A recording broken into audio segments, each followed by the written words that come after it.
Eskerrik asko Txagaitik. Como comentábamos en la introducción, hemos tenido que hacer un cambio de programa de última hora. Agradecer encarecidamente a Nacho que haya podido tan dignamente sustituir a Alberto, lo cual,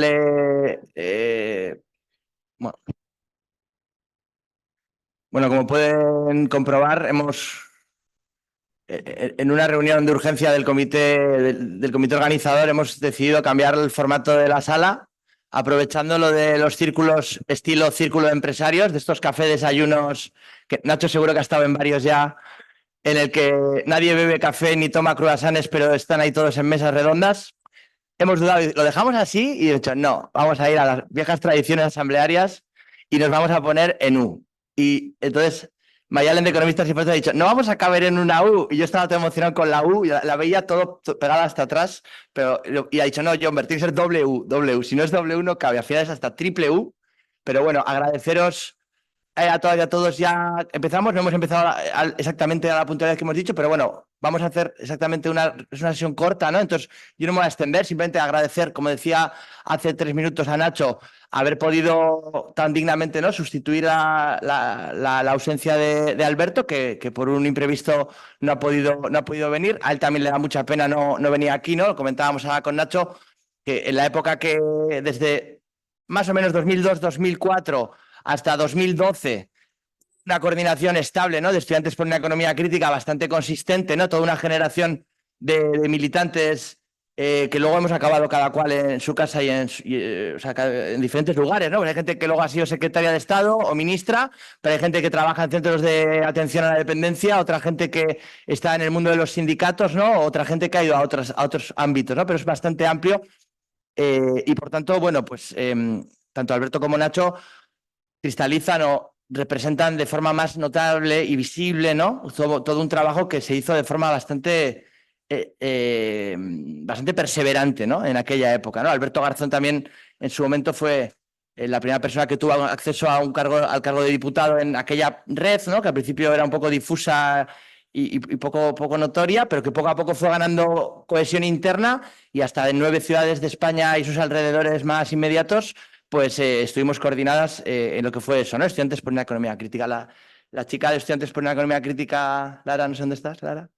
Decía, jo, qué pena que no viene Alberto, ¿no?, que fue el fundador de nuestra asociación de Estudiantes por una economía crítica de Málaga, ¿no? Y es bueno, pero está Nacho, ¿no?, que también fue, si no de los fundadores, pues de los iniciáticos, ¿no?, de la economía alternativa en Madrid, que estáis aquí también unas cuantas, ¿no? Entonces, bueno, pues hemos mantenido ese nivel genealógico también de lo que es el movimiento estudiantil y el paso luego a otras actividades, ¿no? Sin inhibirme más, solo decir que vamos a intentar hacer una pseudo conversación de estas que está ya preparada. Entonces, bueno, Nacho va a hacer una reflexión un poco en 3 tiempos, ¿no?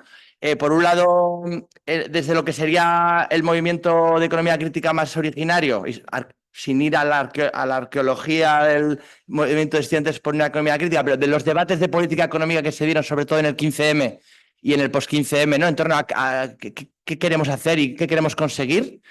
La irrupción de Podemos, segundo tiempo, ¿en qué medida eso amplió el campo programático? Nacho fue, junto a Viviana Medialdea, los primeros coordinadores y responsables de Podemos en términos programáticos, de política económica, coordinaron los primeros documentos que se hicieron, ¿no?, cuando todavía, como quien dice, no éramos nada, ¿no?, más que una fuerza emergente sin ningún peso institucional.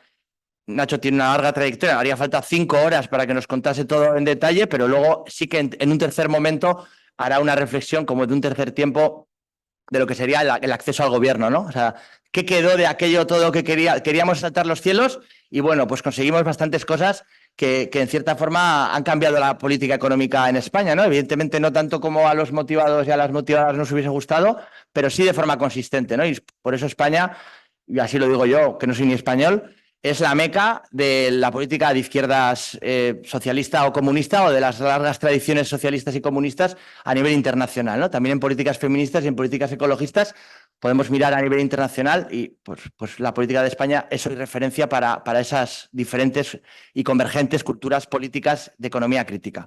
Entonces, nada, Nacho, pues en ese aspecto, ¿de dónde venimos, no? Eso es un poco la primera pregunta. Bueno, buenos días. Gracias por la invitación. Yo no debería estar aquí, vosotras no deberíais escucharme a mí, pero en todo caso, alguna historia tendré que tendrá cierto sentido compartir y que yo creo que nos permitirá debatir, reflexionar, criticar, opinar y por lo menos tener una cierta idea de una trayectoria de estos años, ¿no? Años en donde, si echamos la mirada atrás, creo que podemos decir que hemos vivido una década, década y media condensada. Una década y media condensada en el sentido de que ha sido una década y media en la que hemos vivido aceleradamente procesos políticos, de debate intelectual, de debate de políticas públicas y en particular de política económica, que en otros momentos históricos seguramente hubiésemos vivido no en 15 años, sino en 25, en 30 o en 40 años. Y sin embargo hemos tenido la fortuna, la suerte o la desgracia, según se mire, de tener que tener de forma acelerada estas experiencias. A mí me gustaría, a lo largo del ratito que tengamos y de las preguntas que vaya haciendo Jonber y de lo que yo vaya contando, tratar de responder al final de toda la secuencia a una pregunta, ¿no? Después de esta década y media condensada y acelerada, ¿estamos ante un cambio de paradigma? ¿Asistimos a un nuevo contexto en el ámbito del análisis económico, de la política económica, que nos permita hablar de un cambio de paradigma realmente o no? Y creo que a esto hay que darle respuesta en diferentes planos, ¿no? Yo me voy a centrar fundamentalmente en el plano del análisis económico, en el plano de la política económica y de los debates de política económica, pero hay un segundo plano, o primero según se mire, que es el plano de la política, el plano de la organización política, el plano de la política partidaria, de la política parlamentaria, institucional, del movimiento social, que inevitablemente está entrelazado y del que yo iré dando también algunas referencias en este intento, ¿no? de ofrecer alguna reflexión. Al fin y al cabo esta es mi reflexión. Si hubiera estado aquí Alberto seguramente ofrecería una reflexión distinta. Es una reflexión enormemente personal, por así decirlo, es decir, atravesada por los propios análisis y contradicciones que todos los individuos tenemos y que pretende de alguna forma dar respuesta a esa pregunta, ¿no? De si estamos o no estamos ante un cambio de paradigma. Y yo anticipo ya, y iremos viéndolo, no sé si dos conclusiones, pero al menos sí dos reflexiones transversales, ¿no? A lo largo de estos tiempos que analizan esa década condensada. Lo que parecía imposible hace 15 años ha sido más posible de lo que pensábamos. Y en segundo lugar, nuestro sistema económico, nuestro sistema de políticas públicas y nuestro propio sistema político han demostrado tener una enorme resiliencia, como un junco que es capaz de volver, a pesar de tener outsiders que llegan desde fuera, a aportar nuevas ideas, a aportar... El junco vuelve de alguna forma a su sitio y es capaz de resituarse en un plano distinto, pero demostrando una enorme resiliencia en el plano político, ¿no? Y voy directamente a la pregunta que tú haces relativa a los tiempos pretéritos casi, ¿no? Relativa a la arqueología de lo que hoy es el movimiento de la economía crítica o a la experiencia de lo que para algunos de nosotros es, insisto, creo que las experiencias no marcan a generaciones, sino que las experiencias son experiencias acotadas, que grupos, que individuos tienen en un momento dado y que pueden aportar algo al debate, pero que en absoluto atan ni condicionan a los que vienen detrás, que tienen que tener sus propias experiencias, lógicamente, ¿no? Que fue la experiencia de la Asamblea de Economía del movimiento 15M, de ese periodo que va, ¿no? del 2011, 2012, 2013 fundamentalmente, ¿no? Ese tiempo que es un tiempo de implosión o más bien de surgimiento del movimiento de los indignados, del movimiento del 15M, en donde una parte relevante del debate que tiene lugar en ese movimiento tiene que ver con la economía. El movimiento en buena medida surge por el contexto político del país en esos años. Recordad, tenemos la gran recesión, la gran crisis financiera. Como respuesta a esa gran recesión y a la crisis financiera, los distintos gobiernos europeos, entre ellos también el gobierno del momento del Partido Socialista, ofrecen una respuesta que es la respuesta de la austeridad fiscal por un lado y de la devaluación salarial por otro lado, porque el discurso hegemónico del momento es ha llegado la crisis y es necesario apretarse el cinturón. Aquí muchos sois economistas o tenéis conocimientos de economía y sabéis que las respuestas desde el plano teórico, desde el plano de la política económica y de la economía aplicada ante una crisis son diversas. El debate es muy rico, pero en aquel momento, año 2010, se impuso la respuesta de hay que apretarse el cinturón. Y el mejor ejemplo quizá fue ese discurso que ya nadie recuerda de José Luis Rodríguez Zapatero en mayo del 2010 en la tribuna del Congreso de los Diputados, relatando el conjunto de medidas que había que adoptar los próximos meses para apretarse el cinturón, la bajada de sueldo de los funcionarios, los recortes en el sistema de educación pública o en el sistema sanitario, que después serían multiplicados al poco tiempo, porque a finales del 2011 llegaría un gobierno del Partido Popular y multiplicaría esas medidas de corte austeritario. En el plano de la reflexión intelectual de la política económica teníamos, por así decirlo, un gran debate, ¿no? Alberto Alsina, el ejemplo de la austeridad expansiva, seguro que lo habéis estudiado en clase, ¿no? Alberto Alsina, profesor de Harvard en aquel momento, planteaba que era necesario recortar las distintas partidas del gasto público, fundamentalmente para propiciar, en el marco de la zona euro, una rápida reducción de las primas de riesgo, y esa reducción de las primas de riesgo permitiría la recuperación económica rápida, el restablecimiento de las condiciones de financiación externa de las economías europeas en aquel momento y la salida de la crisis. Teníamos en esos mismos años, de forma simultánea, a Paul Krugman, por ejemplo, a Joseph Stiglitz, planteando desde análisis, yo diría, bastante convencionales, pero que en aquel momento no lo parecían tanto, la necesidad de una recuperación de corte distinto, de poner fin a esa austeridad expansiva que planteaba Alberto Alsina para propiciar una política fiscal de corte keynesiano que permitiera salir de la recesión. Aquel gran debate, Alberto Alsina, Joseph Stiglitz, me acuerdo que Stiglitz en aquellos años vino al Retiro una vez a hablar ante la Asamblea de Economía del 15M y en todo caso el debate se saldó de forma muy clara con victoria en el momento para Alberto Alsina, pero pasados los años creo que la constatación del fracaso de la austeridad fue notable, fue notoria, y eso, entre otras cosas, permitió, yo diría, una enorme fuerza de aquel movimiento durante aquellos años. Un movimiento que surgía en el año 2011, 2012, 2013, que surgía y al mismo tiempo se sorprendía ante el surgimiento del movimiento, de la victoria de un gobierno conservador, de un nuevo gobierno conservador a finales del 2011, como fue la elección del gobierno de Mariano Rajoy, pero que, y para terminar con la pregunta, que de alguna forma nos dejaba, yo diría, dos experiencias muy inmediatas, ¿no? En los años 2012 y 2013, aquel movimiento del 15M, y en particular en el plano del debate económico también podríamos ver estas dos experiencias. En primer lugar, una suerte, yo diría, de enorme imaginación.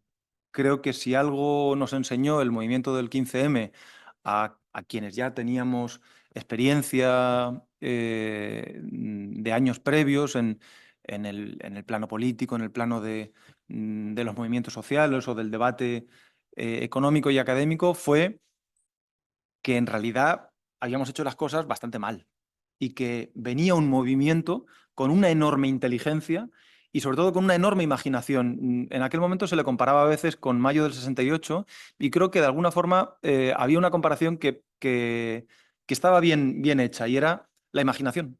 La imaginación de gente que no había estado en la actividad política, que no había estado en la actividad partidaria, que no había estado que no había formado parte de los movimientos sociales, pero que de la noche a la mañana en miles se juntó en las distintas plazas de nuestro país a desplegar una imaginación que quienes habíamos tenido pues seguramente una mayor una trayectoria política o organizativa o académica más larga no teníamos. Y creo que eso fue un gran aprendizaje. Un primer gran aprendizaje para quienes tuvimos la suerte de vivir aquella experiencia fue la enorme imaginación que tenía las miles de personas que se acercaban al movimiento, también a los círculos de economía, para aportar, debatir y sin prejuicios pensar cosas que en muchas ocasiones los militantes no pensamos, ¿no? Y yo creo que aquella fue una primera aportación muy relevante. Yo diría que la segunda fue la constatación de los límites del movimiento. Y a lo largo de las preguntas quiero ser provocador. Aquí va la primera provocación, ¿no? Los límites del movimiento, ¿en qué sentido? En el sentido de que un movimiento social puede ser enormemente potente. Hay veces que los movimientos pasan por encima de las organizaciones políticas, de los partidos organizados en un momento dado, de los debates que se están teniendo en el ámbito académico o en el ámbito institucional y parlamentario. El movimiento del 15M fue eso y al mismo tiempo se encontró con unos enormes límites. ¿Qué límites? Los límites que tiene un movimiento que tiene vocación de transformar la sociedad, pero que no encuentra el canal para hacerlo después de llevar 2 o 3 años en las plazas debatiendo, porque aspira a algo más. Aspira a algo más, que es a encontrar el instrumento para transformar la sociedad. Y ese instrumento no lo encontraría el movimiento, pero sí alguna de las partes del movimiento. Dejo aquí esta primera respuesta, porque creo que lo que viene a continuación es un poco casi obvio, ¿no? ¿Qué partes del movimiento encuentran qué salida, ¿no? Qué rebote me pillé yo cuando apareció Stiglitz ahí en el vídeo aquel. Me acuerdo que os escribí, "¿Pero cómo?". Y Nacho decía, no, pero es que tenemos que utilizar los referentes internacionales, que en este caso, y yo después entendí, ¿no?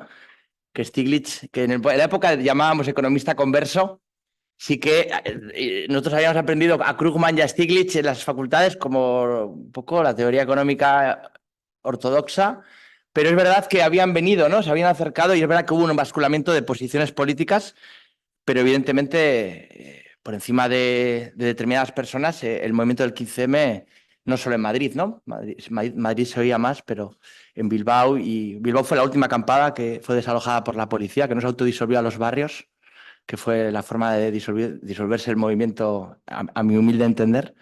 En cualquier caso, lo que viene después ya lo conocéis. Entre diferentes presiones políticas a nivel europeo de los países del sur de Europa, Nacho coordinó un libro, Fracturas y Crisis en Europa, que daba una lectura global de todos los gypsy, ¿no? que estaban siendo especialmente expoliados por la austeridad. Ahí surgen en diferentes países movimientos donde, bueno, seguramente el que ha tenido más solvencia y estabilidad gubernamental, aunque parezca difícil, ha sido Podemos, que básicamente con su emergencia en la política, ¿no? Como decía Nacho, luego en la tercera fase llegamos a ver un gobierno de izquierdas en España con Podemos dentro, ¿no? Y de ahí Nacho fue secretario de Estado y otra gente como Alberto Garzón fueron ministros y ministras y ministro el ministro de Universidades, pero bueno, antes de llegar al tercer tiempo, en el segundo tiempo de la emergencia de Podemos, Nacho, muy rápido, primero yo creo que fue más Viviana al principio, ¿no? La que tomó las riendas aquellas, creasteis un grupo de economía, ¿no? De las 3 Es, ¿no? Creo, si no me equivoco. Y bueno, más o menos articularon que Podemos tuviese un grupo, igual que hubo el grupo de feminismos, pues el grupo de economistas, ¿no? Que básicamente aprovecharon la experiencia del 15M, de las luchas contra la austeridad y de la política económica transformada en claves socialistas, ecologistas y feministas, y básicamente aquella síntesis teórica que durante más de una década llevábamos imaginando en grupos generacionalmente cohesionados, pues luego llegó a un programa entero, ¿no? Que desde Podemos se hizo una gran propuesta en una emergencia y una erupción política. ¿Qué nos puedes decir, Nacho, de aquellos tiempos, aquellos frenéticos primeros años de Podemos?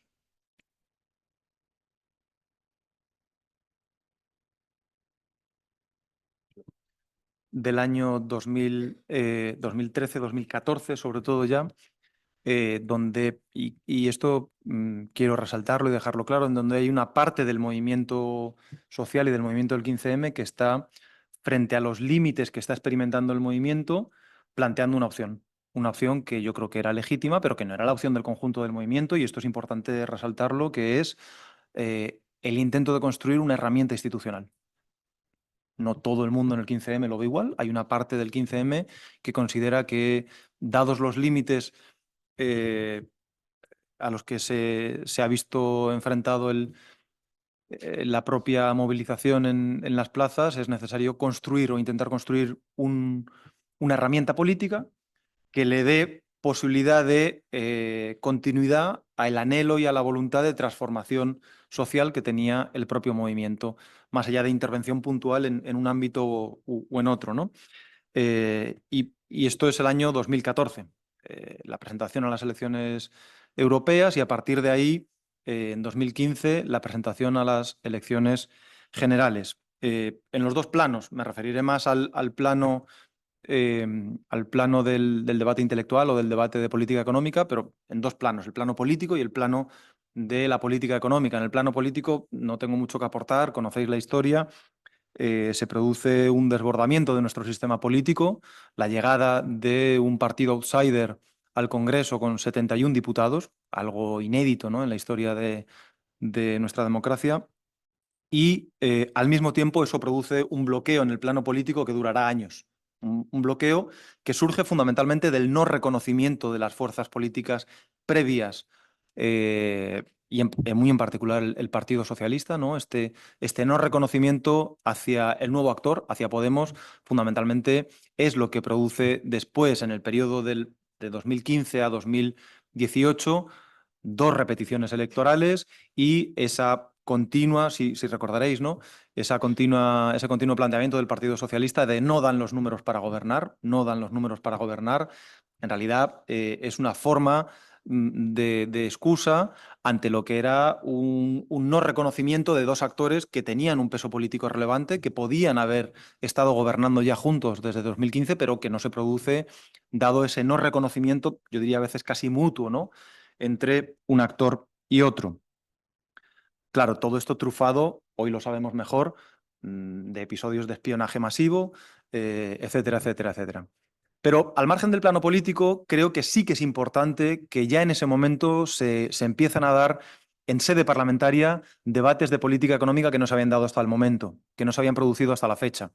Se empiezan a discutir propuestas alternativas que, por supuesto, son recibidas con un es inviable, es imposible,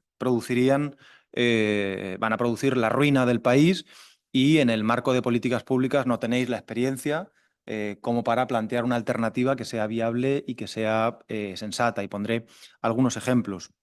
Por ejemplo, en el plano de la política fiscal, una de las cosas que se planteó, que planteábamos en aquel momento, recuerdo que además publicamos un artículo en el Cambridge Journal of Economics en donde ya se avanzaba en el plano teórico, ¿no?, el desarrollo de una política, lo que podríamos llamar una expansión fiscal parcialmente equilibrada. ¿Qué es una expansión fiscal parcialmente equilibrada? Bueno, pues una política fiscal expansiva, pero en donde esa política fiscal expansiva que proponíamos para España, en un contexto de profunda depresión, pensad que estamos hablando 2014, 2015, todavía hay la gran recesión en España está completamente instalada, es una política fiscal expansiva que se acompaña de una reforma fiscal, de una reforma tributaria que permita elevar los niveles de recaudación del país. Claro, muchos economistas decían, pero estos chicos no han estudiado economía, no saben que existen los multiplicadores fiscales y que si tú impulsas un aumento del gasto y de la inversión pública que tiene un multiplicador fiscal, que por cierto no es tan grande como decís que es, recordad que luego Blanchard saldría diciendo nos equivocamos, los multiplicadores fiscales efectivamente eran mayores que uno, perdón, y al mismo tiempo se nos decía, bueno, pero es que también una subida de impuestos tiene un multiplicador fiscal que va a hacer que vuestra política fiscal no sea tan expansiva y se posponga la crisis y se mantenga la recesión, ¿no? Era el tiempo en donde planteábamos que esa política fiscal expansiva no tenía que ser simplemente para hacer cualquier cosa, como había sido la experiencia del Plan E de Zapatero, ¿no? Volver a rehacer rotondas o a rehacer aceras por segunda o por tercera vez en nuestro país. Casi que alguien se había tomado de forma literal lo de hacer zanjas para volver a tapar zanjas, ¿no? Este ejemplo tan de corte keynesiano y tan absurdo en ocasiones.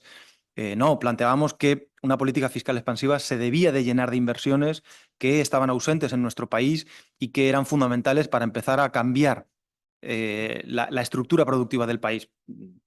Rehabilitación inmobiliaria, inversiones verdes. Hoy, claro, nos suena mainstream casi esto, ¿no? Hoy nos suena mainstream, pero en aquel momento, por supuesto, una política fiscal expansiva era inviable porque El informe país... Polin, ¿no? ¿Cómo trajisteis allá a un yankee, Robert ¿no? Pauling, profesor especializado en economía ecológica en Amherst, Massachusetts, Y en aquel momento, claro, por supuesto, todo el mundo discutía los multiplicadores fiscales, eran irreales, una política fiscal expansiva era inviable, el aumento de la tributación y una mínima reforma tributaria lo que iba a causar era una salida inmediata de capitales del país de la noche a la mañana. En el plano laboral, me acuerdo que en el plano fiscal se decía además, ¿no?, de estas inversiones, era importante avanzar hacia un modelo de rentas mínimas. España era uno de los pocos países que en aquel momento no tenía un sistema de rentas mínimas, lo tenían algunas comunidades autónomas. El caso de Euskadi era quizá el más notorio, donde ya existía la RMI desde los años 80. En Navarra se estaba creando por un nuevo gobierno de coalición de Navarra, pero también, por supuesto, era inviable cualquier intento de rentas mínimas en España, por muy limitado que fuera, ¿no?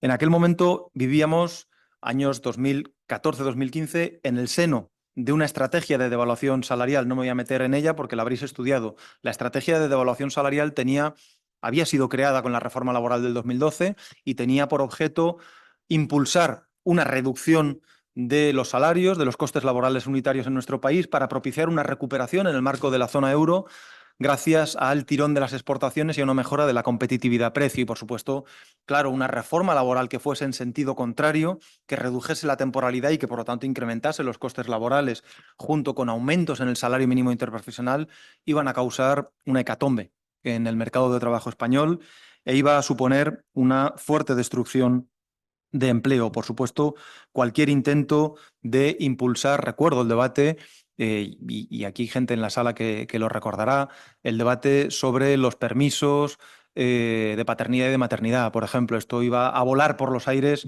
el mercado de trabajo porque los aumentos, ¿no?, la equiparación de los permisos de los padres con los que en ese momento tenían las madres, que era una medida fundamentalmente de igualdad para igualar o tratar de acercar la mochila con la que hombres y mujeres acudimos todos los días al mercado de trabajo, para evitar que la mochila de las mujeres sea mucho más pesada que la de los hombres, que no deja de serlo, vivimos en una sociedad machista, pero que en todo caso igualar los permisos lo que hacía era igualarnos ante los empresarios y, por lo tanto, evitar el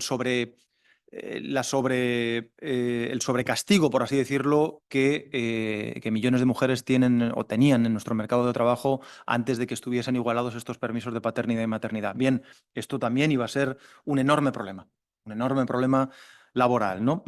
Lo dejo aquí, termino recordando una cosa. Era inviable vincular las pensiones al IPC. Habíamos desvinculado en mitad de la crisis las pensiones del IPC. El crecimiento de las pensiones vinculado al IPC iba a suponer, que el fondo de los mares se abriese de nuevo y se tragase nuestro presupuesto fiscal. Eran los debates que estábamos teniendo en un momento en donde se decide crear una herramienta política para proseguir el intento del 15M en el marco de las instituciones. No es una apuesta del conjunto del movimiento, es una apuesta de una parte del movimiento, pero que en todo caso abre un enorme debate político en sede parlamentaria ya, y abre un enorme debate político e institucional en un contexto de no reconocimiento entre lo que podríamos llamar las fuerzas de izquierda, si lo queréis llamar así, las fuerzas progresistas en aquel momento, en particular entre Podemos y el Partido Socialista, que no se reconocen y pasan varios años, yo diría, teniendo una conversación de espalda con espalda, ¿no? Bien, claro, vosotros bueno, digo vosotros en general como generación, ¿no? Pero tú por tu propia militancia política, desde una tradición de querer el horizonte socialista, de la nacionalización de los medios de producción y de salir del capitalismo para construir el socialismo verde y violeta, ¿no? De repente, por hablar de los multiplicadores automáticos, os llamaban locos, ¿no? O sea, y de hecho ya, o sea, el mínimo común que hasta ahí conseguisteis imponer es que decir al mainstream que había que dejar funcionar, a los estabilizadores automáticos. O sea, debates de política keynesiana que históricamente habían sido totalmente consolidados, ¿no? Están reconocidos en la historia, se convirtieron en radicalidades inasumibles que luego, y ahí es cuando ya la llegada al gobierno de coalición, ¿no? Se demostraron totalmente eficaces y de hecho todo el mundo que dijo, todo el mundo ha tenido que revisarse o por lo menos hacer como que no dijo, como que no lo dijeron, pero en cualquier caso, en el acceso a los gobiernos, tú, Nacho, fuiste negociador de los dos, si no me equivoco, acuerdos programáticos, del primero por parte de Podemos y del segundo por la coalición Sumar, tú en ese momento también como responsable de Economía de Podemos. También fuiste el negociador junto a María Jesús Montero de los presupuestos, ¿no? Los presupuestos generales del Estado que año a año fuisteis haciendo, tú eras el negociador principal. Y bueno, y evidentemente la labor ministerial ya se te escaparía un poco, ¿no? De lo que hacía uno y la otra y aquí. Tú fuiste secretario de Estado de Derechos Sociales, el segundo de Yone Belarra, en el despliegue, ¿no? De una política en el ámbito de la juventud, de la infancia, de las diversidades funcionales y... Ay, perdón, infancia, juventud, tercera edad, mal llamada tercera edad, o personas de mayor edad y discapacidades o diversidades funcionales. Entonces, y además, Nacho, cuando llegasteis a ese primer gobierno de coalición, y yo creo que tú, recién nombrado secretario de Estado, si no me equivoco, encima llegó una pandemia, ¿no? Si ya no se, si todo lo que decíais que ibais a hacer no se podía hacer, ya triple salto mortal, de repente llegó la pandemia internacional. Cuéntanos. Bueno, quizá el primer debate, que era un debate que habíamos tenido ya previo a la formación de gobierno, pero que la formación de gobierno volvió a poner con toda su crudeza sobre la mesa, fue el debate de la contradicción y la incomodidad. Eh, claro, para quienes no se habían visto nunca gobernando y quienes vivían, reconozcámoslo, cómodos en la confrontación, ¿no? Dialéctica con quien gobierna y en el planteamiento de alternativas, la opción de gobernar, lo primero que de gobernar, y no solos, y no con una mayoría absoluta, sino con un gobierno de coalición, con una fuerza como era el Partido Socialista, con quien mutuamente no nos habíamos reconocido durante años, lo primero, el primer gran debate que se tiene es la incomodidad. La enorme contradicción que supone gobernar en ese contexto, sabiendo que lógicamente no se va a aplicar el programa que uno quiere. Debate que, por supuesto, tendría el Partido Socialista exactamente igual, ¿no? Y ese debate se salda con la decisión de entrar en el gobierno, de entrar en un gobierno en donde a lo que se aspira es a ser capaz de impulsar aquella hoja de ruta de política económica alternativa que se había venido planteando desde 2015, 16, 17, 18, desde la oposición, y de influir en la acción de gobierno para incorporar esas medidas que se habían venido planteando, que iban efectivamente a suponer debate con lo que quedaba a la izquierda, que no compartía la decisión de entrar a formar parte de un gobierno de coalición, pero que en todo caso suponía asumir el reto de poder influir en la vida de millones de personas y poder influir en los debates con la economía mainstream y con los debates del conjunto del país, ¿no? Y no solamente en los debates en los que quizá hasta entonces habíamos venido influyendo, que eran debates más marginales y debates menores, no con necesariamente menor importancia, pero sí que afectaban a un menor número de personas. Y en ese contexto se forma parte del gobierno y llega la pandemia al cabo de un mes. Al cabo de un mes. En realidad la pandemia, la pandemia confluyó con una fuerza que venía de atrás, ¿no? La pandemia abrió una ventana de oportunidad. La pandemia abrió una ventana de oportunidad para el gobierno de coalición y para las fuerzas que integrábamos el gobierno de coalición, y se unió, como decía, una fuerza que venía de atrás, que era la constatación por parte de millones de personas, no necesariamente por parte de los decisores de política económica o de los académicos, que también, ¿no? Pero sobre todo la constatación por parte de millones de personas de que la austeridad era una vía muerta, de que lo que habían sido las políticas de austeridad durante toda una década y de devaluación salarial eran una vía muerta. Una vía muerta en el sentido de que para la Unión Europea, para los gobiernos europeos, era francamente difícil, en el contexto de la pandemia, volver a abrir la puerta, volver a abrir la vía de la austeridad y de la devaluación salarial. No había un discurso que legitimase eso. Si recordáis, en el año 2008, 2009, 2010 sí que había un discurso en Alemania, por ejemplo, que legitimaba la austeridad. La gente en el sur ha vivido por encima de sus posibilidades, ahora toca apretarse el cinturón. La pandemia era algo que caía del cielo, y que caía del cielo para todos por igual. Y por lo tanto era difícil, ¿no?, decir que había países que tenían que penar en su política económica. Y además constatábamos, ¿no?, en esa disputa a la que antes me refería entre Alberto Alsina y Paul Krugman o Joseph Stiglitz, constatábamos que era evidente para la sociedad que había quien había tenido razón y quien no había tenido razón. Y después de toda una década de aplicación de devaluación salarial y de austeridad, seguíamos teniendo niveles de empleo inferiores a los de 2008. Y por tanto la vía de la austeridad de alguna forma estaba parcialmente cegada, parcialmente impedida. Y por tanto la pandemia constituía una ventana de oportunidad para una nueva política económica. Y es ahí donde se abren debates en Europa, en otros gobiernos europeos y en el seno de nuestro gobierno en ese momento, debates, bueno, pues que se tienen y en ocasiones se influye mucho en esos debates, en otras no tanto, ¿no? Recordemos simplemente, frente a la política de austeridad salarial de los años de la gran recesión, que supusieron toda una década hasta que recuperamos los niveles de empleo previos al 2008, en esta crisis, en el año 2020, con carácter inmediato se aplica precisamente aquello de lo que habíamos hablado en el artículo del Cambridge Journal of Economics, ¿no? Una expansión parcialmente equilibrada, es decir, vamos hacia una expansión fiscal que podamos acompañar de un aumento de la recaudación a través de una tributación más progresiva, pero que no necesariamente tenga por qué estar totalmente equilibrada, sino que, bueno, como diría, ¿no? en la tradición keynesiana o post-keynesiana, como hubiese dicho Keynes en la propia teoría general, ustedes preocúpense del empleo, preocúpense de los niveles de empleo y del crecimiento económico, que el déficit público ya lo iremos solucionando, ya se solucionará a medida que se produzca la propia recuperación. Y ese ha sido, en realidad, si os dais cuenta, un poco el devenir de la economía española en 2020, 21, 22, 23, básicamente, ¿no? Tenemos esa expansión fiscal parcialmente equilibrada que sirve básicamente para financiar una herramienta que existía en nuestra economía, los ERTE. Los ERTE existen en nuestra economía desde finales de los 80, pero no se habían utilizado nunca. No se habían utilizado nunca porque los ERTE suponen un impacto económico muy considerable, claro. Estamos hablando de una apuesta de 20.000 millones de euros en el curso de apenas unos meses para cuasi nacionalizar, es de facto lo que se hizo, ¿no? Cuasi nacionalizar las nóminas del país. Pensad que en los ERTE el 80% es financiación pública, es básicamente el modelo que se había venido siguiendo en Alemania en años previos frente a las recesiones para cuasi nacionalizar las nóminas, evitando que hubiese despidos.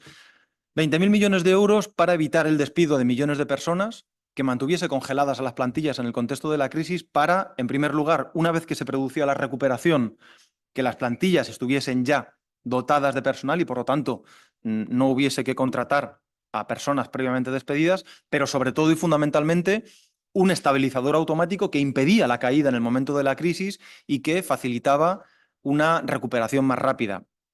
Si comparamos el tiempo que tardamos en la gran recesión, más de una década en obtener los niveles de empleo previos a la gran recesión, con el que tardamos durante la pandemia, año y medio, es evidente que el éxito de la política para confrontar la crisis era evidente, ¿no? Por cierto, que tenía un coste importante, pero que el coste de dejar que la gente se vaya al paro no es mucho menor, ¿eh? Que durante los años 2008, 2009 y 2010 se nos fueron al paro 3,5 millones de personas y esto supuso más de 20.000 millones de euros. Un coste parecido al de los ERTES. Parecido al de los ERTES. Quiere decir que a veces incluso la preocupación en los economistas más ortodoxos por el coste que tienen ciertas medidas hace que no se vea el coste o las consecuencias económicas de no tomar ciertas decisiones, ¿no? Fue la época de los ERTES y en parte esto se ha ido financiando, ¿no? en el periodo 2020-2024 con, yo diría, lo que ha sido no una reforma fiscal en profundidad, porque no ha sido eso, sí un parcheado, ¿no? Ha habido un parcheado que ha permitido ver que nuestro sistema tributario tenía capacidad para una mayor progresividad, tenía capacidad para ciertas reformas, que por cierto, seguimos esperando que los capitales se vayan corriendo. Las reformas, desde mi punto de vista, han sido insuficientes, porque una reforma tributaria debería ir más allá, pero pensemos que hemos tenido una subida del tipo marginal máximo en el IRPF, un cierre de la dualidad en la escala de tributación de las rentas del capital, que hay margen para más. Hay países europeos que tienen una mayor tributación de las rentas del capital, eso no lo podemos obviar. Que se han legislado impuestos extraordinarios para las empresas energéticas y para la banca, extraordinarios, es decir, puntuales, temporales, que en teoría seguramente, o hay quien, ¿no? Caso del Partido Socialista, quiere que se reviertan, que se ha legislado un impuesto a las grandes fortunas, por así llamarlo, ¿no? Un suelo al impuesto de patrimonio a nivel estatal. Es decir, que se ha demostrado que es posible, aún en el terreno de lo temporal, de lo precario, de lo puntual en un contexto de pandemia, pero que es posible avanzar hacia una fiscalidad que nos acerque en la recaudación algo más a Europa. Hemos cerrado la brecha de 6-7 puntos que teníamos, la hemos cerrado en 3,5 puntos, una parte debida a las medidas estructurales, otra parte debida a otros efectos, por ejemplo, el efecto de la inflación, pero en todo caso hemos visto que era posible hacer esto sin que se abriesen las aguas bajo nuestros pies y sin que hubiese efectivamente, como se planteaba en ocasiones, una fuerte salida de capitales. Se legisló una reforma laboral en 2021 que básicamente iba en el sentido opuesto a las últimas 10 reformas laborales que hemos tenido en este país. Y podemos tener debates sobre qué le ha faltado a la reforma del 2020. 2020-2021, yo soy de los que piensa que le ha faltado algún elemento clave, ¿no? Por ejemplo, la reforma del artículo 41 del Estatuto de los Trabajadores, pero también es verdad que si se quería que fuese una reforma pactada en el diálogo social por la importancia política que eso tenía, no todo era posible. Pero pensemos en todo caso que el planteamiento que la propia Comisión Europea hacía para el gobierno de coaliciones, vais a volver a hacer una reforma laboral. Y os voy a contar qué reforma va a ser. Va a ser una reforma en la que, para terminar con la temporalidad, vais a flexibilizar el mercado de trabajo y vais a eliminar los costes a la contratación que tienen los contratos indefinidos en nuestro país. Y uno veía, ¿no? En aquellos años cuando lo discutíamos con la Comisión, año 2020, veía los costes a la contratación del empleo indefinido en España, la supuesta rigidez del mercado de trabajo español, y veía que el indicador de la OCDE en materia de rigidez laboral de España ya era inferior al de Alemania o Francia. Bueno, hay tiempos, ¿no? Seguramente los de Syriza pactando con la Comisión Europea en el año 2015-2016, donde la Comisión Europea te puede imponer ciertas cosas. Hay otros tiempos donde no, porque las relaciones políticas son como son. Y finalmente la reforma del 2020-21 fue una reforma en donde se optó por un planteamiento completamente alternativo. En lugar de seguir reduciendo los costes de despido y seguir flexibilizando los empleos indefinidos como forma de potenciar el empleo, de evitar el empleo temporal y de potenciar el empleo indefinido, se tomó una decisión que es: no va a haber empleo temporal en nuestro país que no tenga una causalidad jurídica, y por lo tanto se va a eliminar la figura por obra y servicio, ¿no? Que era la que concentraba el empleo temporal. Y luego podemos entrar en el debate fino, ¿no? de la reforma del mercado de trabajo, que hay debate fino, hay debate granular, es evidente. Pero en todo caso, fijaros, aquí tuvimos un cambio de mirada bastante notable, ¿no? Elevar el salario mínimo interprofesional un 50% supuso un cambio de mirada muy, muy notable. Claro, hay retos pendientes, a mí me parece muy evidente. A pesar de todo esto, la inflación que hemos tenido en 2022-2023 ha dejado una pérdida de capacidad adquisitiva. El otro día veíais la publicación, ¿no? del Employment Outlook de la OCDE de casi el 3%. Y por lo tanto, hay elementos claramente pendientes desde mi punto de vista, ¿no? La vivienda. La vivienda seguramente sea la asignatura pendiente para esta legislatura y para un gobierno que se pretende progresista. Pero más allá de eso, hay que reconocer que hemos tenido giros importantes en el debate de política económica. Y pongo un último ejemplo y lo dejo aquí, ¿no? Dos ejemplos. España ha sido un país donde John Berry y yo nos vamos a pegar ahora, en donde no ha habido política industrial desde hace 30 años, porque hemos considerado que la mejor política industrial ha sido la que no ha existido. Quizá la única, y tendríamos debate, es la política de clústeres que se puede haber hecho en torno a Navarra, Euskadi, y discutiríamos, ¿no? Pero es lo único que se ha parecido. En el resto del territorio no ha habido nada. Bien, tenemos, ¿no?, que en este momento hay 40.000 millones de euros invertidos en los PERTE, que es el primer intento de política industrial que tiene este país en 25 años, con algunos problemas importantes. Y podemos entrar después, ¿no? Creo que esos PERTE, alguno va a tener que ser revisado. Son intentos de política industrial en algunos casos que no van a funcionar bien, pero hay otros casos en donde claramente se ha tomado una decisión a lo Matsukato, que es una decisión de invertir en sectores tractores con capacidad de movilizar el crecimiento y con efecto multiplicador sobre el conjunto del tejido industrial. O una segunda cuestión, y lo dejo aquí. En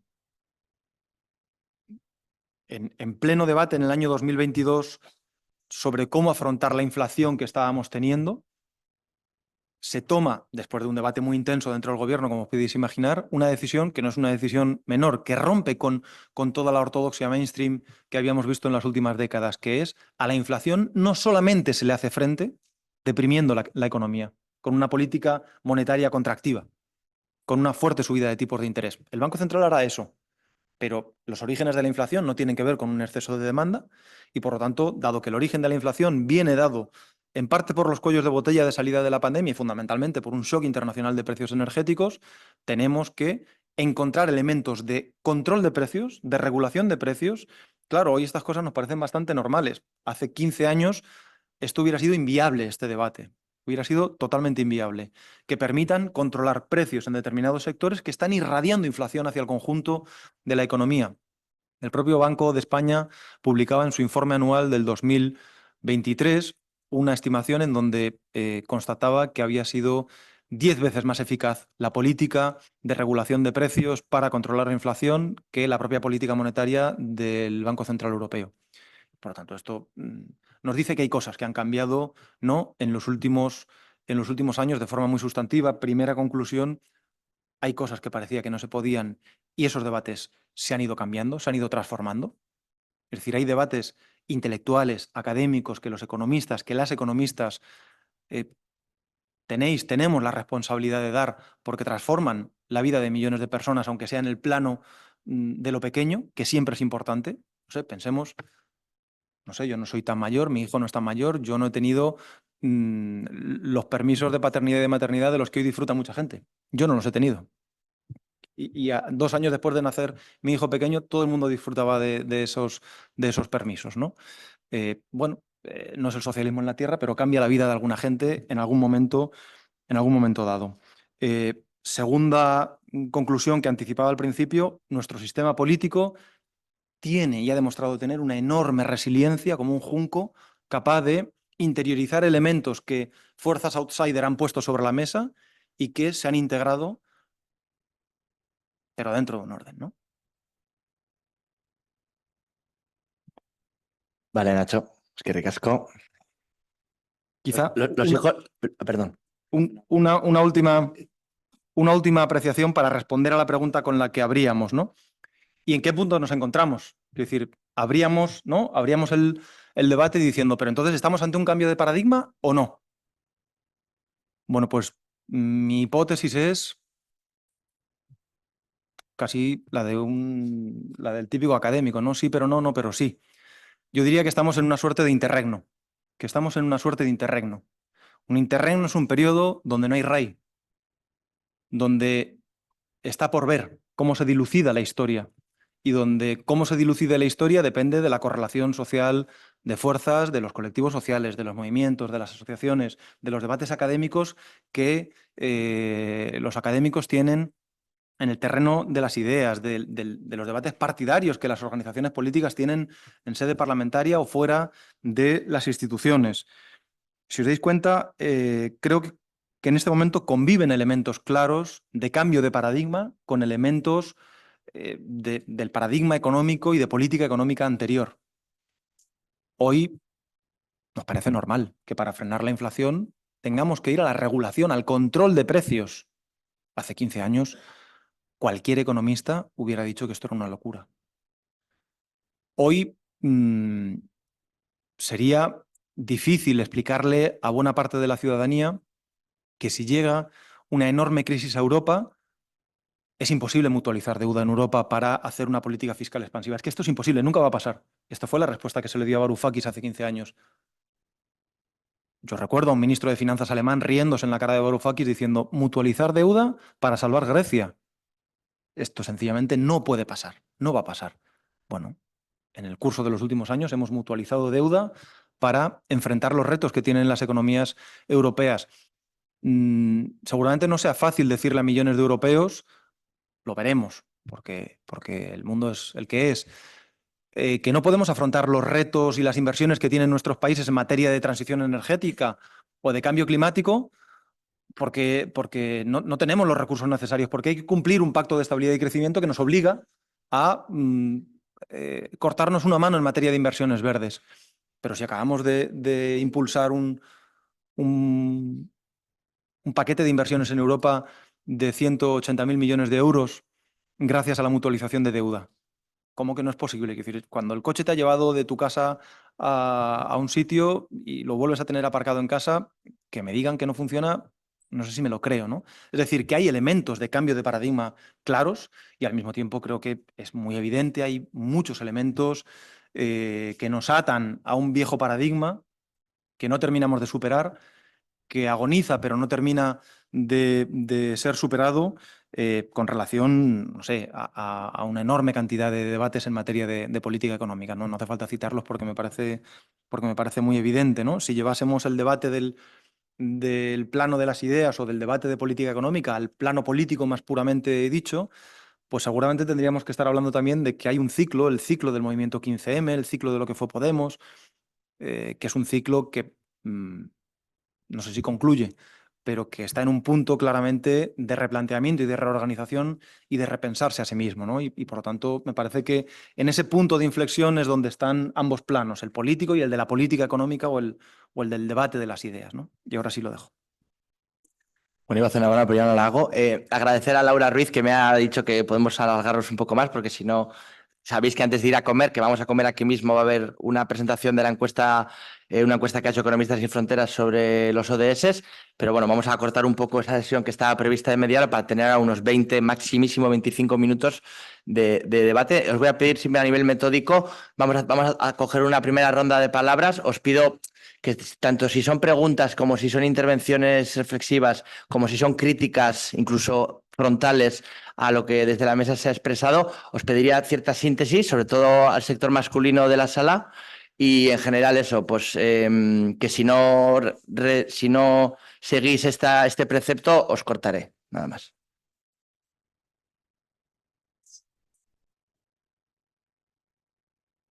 Vai, Caixo, está aquí el micro, así que os voy a ir pasando, ¿vale? O si no, si veis que estás cerca, pues se lo podéis. Voy a intentar sintetizar la pregunta, intervención.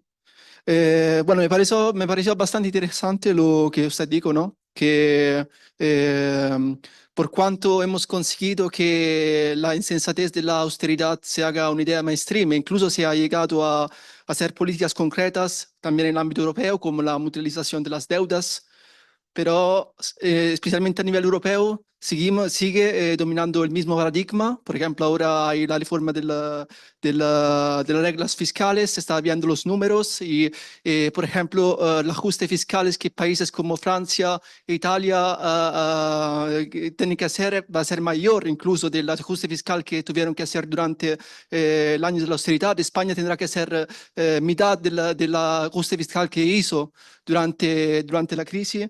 Entonces, mi pregunta para sintetizar es, ¿por cuánto es verdad que, por ejemplo, el Estado, o en ese sentido yo me focalizo más en el ámbito europeo, tienen espacios de lucha, por tanto tienen que ser disputados, estos siguen siendo espacios de lucha que tienen unas vallas selectivas, unas vallas, unos sesgos selectivos.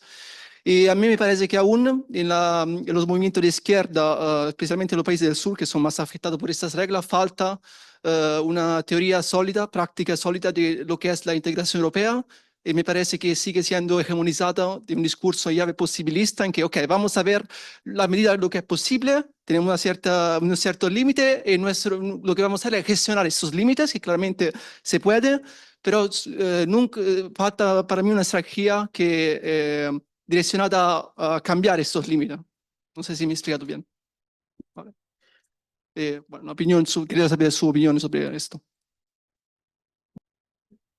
Vale, gracias Laura. Me dicen por el pinganillo también que cuando habléis digáis quiénes sois para que vayamos esto. Venga, más intervenciones, preguntas, críticas, por favor. Hola, me llamo Paula. Quería preguntar aquí, ¿por qué ni para el gobierno actual ni las legislaturas anteriores ha sido una prioridad la vivienda social ni la vivienda corporativa? Cooperativa. Eso no.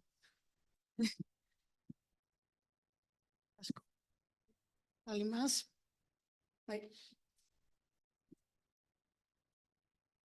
Mi pregunta, dos preguntas muy sencillas. La ortodoxia nos dice que hay que flexibilizar el mercado laboral para conseguir el pleno empleo y lo que has comentado y lo que hemos visto en estos años es que el aumento del salario mínimo y la reforma laboral ha permitido también un aumento del empleo, ¿no? Entonces, ¿qué explica esto? Y por otro lado, saber qué políticas, no sé si es la reforma ibérica o el control del alquiler, ha permitido este control de precios que dices que ha sido eficiente o ha sido exitosa. Vale, es que recasco. ¿Alguien más? Bueno, si no, puedes ir contestando igual esas y a ver si salen más. Tartan. ¿Alguien más quiere hacer alguna intervención en esta primera ronda de preguntas e intervenciones? Aquí la compañera.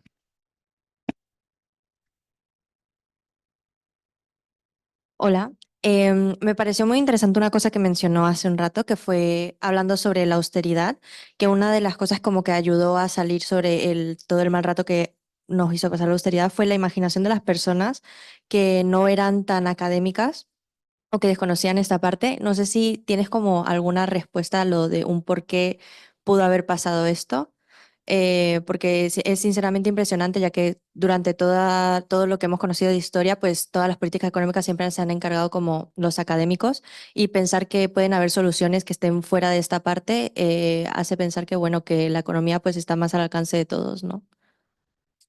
Ay, soy Pilar. Vale, es que recasco. ¿Alguien más? A A ver, ver. ¿alguna intervención más en esta primera ronda de preguntas e Ay, intervenciones? Fran. Ánimo, anímense, hagan juego.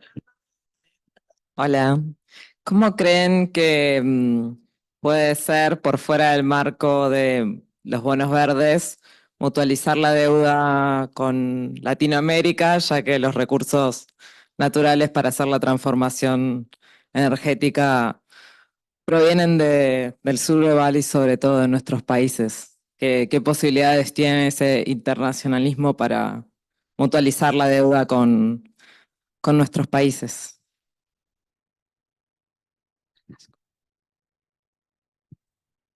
Venga, todavía estamos de ronda.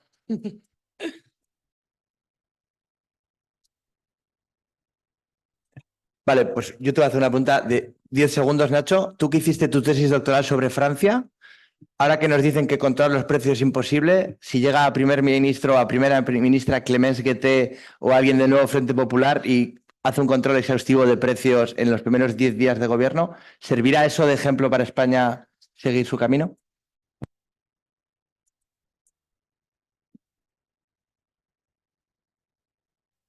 Dale, Astrid. No, no, no.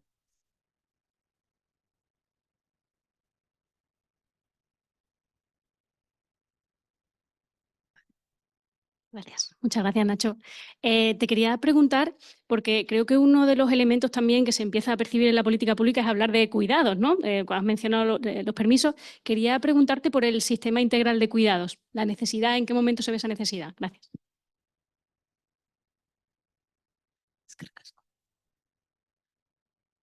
¿Alguna pregunta más? Bueno, pues ánimo, Nacho. Nada, casi no hay cosas. Intento ser metódico y responder a todas las cosas y ser breve para dar tiempo a más debate, ¿no? Y para que también surjan críticas, porque he intentado ser provocador y veo que no lo he conseguido tanto como quería. Vamos a ver. Yo estoy muy de acuerdo con la primera intervención que se hacía, ¿no? Al respecto de cuando se decía, pero todavía hay cosas en el viejo continente, en Europa, en donde claramente domina el paradigma anterior, sin duda. Es más, yo diría que son más las de viejo paradigma que las de nuevo paradigma, ¿no? Y un ejemplo claro que tú citabas es el de las nuevas reglas fiscales. Habréis visto ya cuáles son las nuevas reglas fiscales, el nuevo Pacto de Estabilidad y Crecimiento. Bueno, claramente es un pacto en donde si hoy calculamos los ajustes que tienen que hacer los países de acuerdo a las nuevas reglas fiscales, lo que veremos es que prácticamente son idénticos a los que hubieran tenido que hacer de acuerdo a las viejas reglas fiscales. ¿Cuánto follón para esto? Es decir, el Pacto de Estabilidad y Crecimiento era procíclico, había que cargárselo porque no era una herramienta útil, había sido sistemáticamente incumplido, afortunadamente, por muchos países en contextos de recesión para poder hacer frente a las recesiones. Se armaba sobre un constructo teórico como el output gap, que es más un absurdo teórico que un constructo teórico. Bien, y necesitábamos cambiar eso, lo hemos hecho. Y llegamos a la conclusión de que, habiendo flexibilizado en parte esas herramientas, nos conducen al mismo tipo de ajustes fiscales o muy parecidos.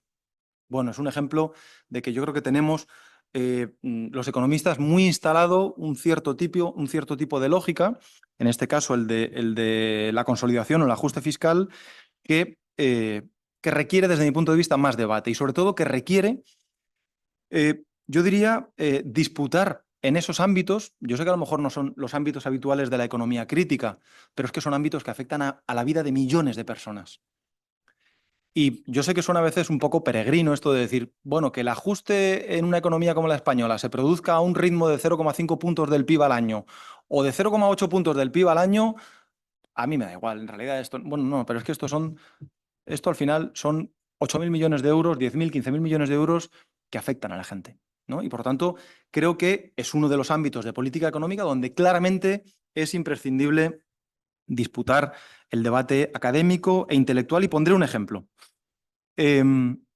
España fue un país que recortó rápidamente su déficit público, primero con Zapatero y luego con Rajoy, entre el 2010, cuando Zapatero se pone allí de pie en el Congreso de los Diputados y empieza a relatar todas las medidas de ajuste que va a implementar, y luego a finales del 2011 viene Rajoy y los recortes se multiplican: 7.000 millones de euros en la sanidad pública, 8.000 millones de euros en la educación pública, 800 millones de euros en aquellos años en el sistema de atención a la dependencia. Claro, esto debería hacer que el déficit público se recorte rápidamente. Bueno, se redujo de forma importante. Pero cuando uno ve el ritmo al que se ha reducido el déficit público entre el 2020 y 2024, partiendo de un sitio muy similar. El déficit público con la gran recesión se va al 10%, el déficit público con la pandemia se fue al 10% del PIB. Y en los años siguientes, en un caso se aplican duros recortes y en el otro caso no solo no se aplican recortes, sino que se aplica una política fiscal expansiva. ¿Y cuál es el ritmo? Podéis verlo, los datos son públicos, entráis en cualquier base de datos y lo veis. ¿Cuál es el ritmo al que se reduce el déficit público en los 5 años siguientes en un caso y en otro? El mismo. Es más, un poquito más rápido durante el periodo 2020-2024. ¿Por qué?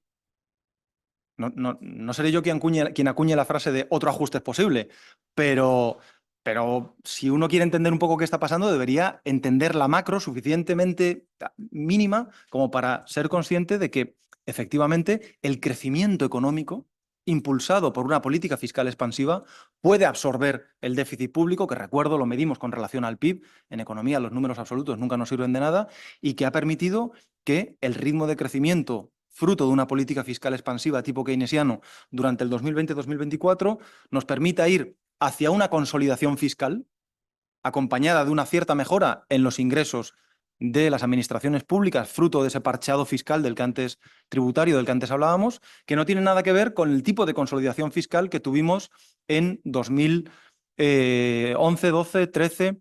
Es decir, que en materia de política económica los detalles a veces importan mucho. Y por lo tanto, la consolidación fiscal, bueno, podríamos tener el debate. ¿Es necesaria la consolidación fiscal? Vamos a no entrar ahí porque nos abriría un gran debate, ¿no? En este momento. ¿Es imprescindible? ¿A qué ritmo? ¿Cuánto? Pero incluso dando por hecho que tengamos que ir hacia ese 3% de déficit, bueno, es que España en este momento, y sin haber hecho ningún recorte, con una política fiscal expansiva, tiene un déficit igual a 0 si sacamos del déficit público las inversiones públicas.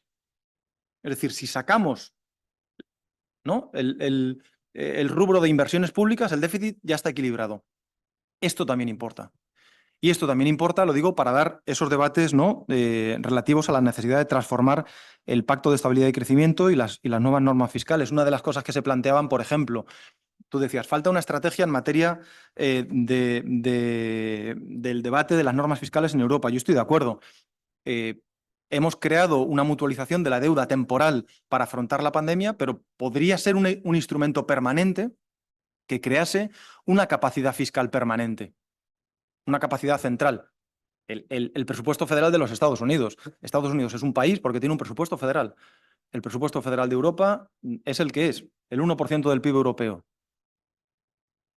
Ahora los números me bailan, no sé si, pero poco más. Quiero decir que estamos hablando de un presupuesto bajísimo y por lo tanto, efectivamente, aquí hay toda una estrategia, ¿no? para seguir avanzando en una construcción distinta de la Unión Europea. Decía Paula sobre las prioridades de los gobiernos en materia de vivienda. Me parece una gran crítica y creo que revela una necesidad enorme de la sociedad española que está desatendida, ¿no? Yo no formo parte del gobierno ahora y por lo tanto me cuesta saber cuáles son las prioridades del gobierno actual.